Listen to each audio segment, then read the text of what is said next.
Hi there, I'm going to show you in this video how to factory reset LG K20, alias known as LG LM-X120.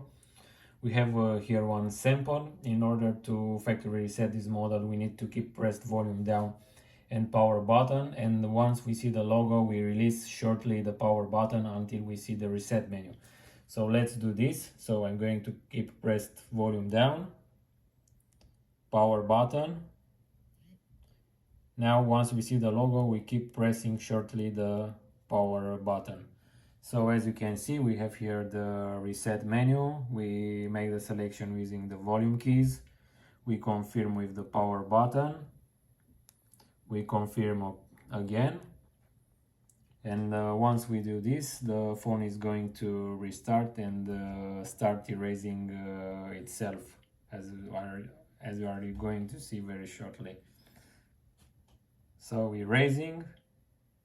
So this is all. Thanks for watching this tutorial. Thanks for using our products. Bye.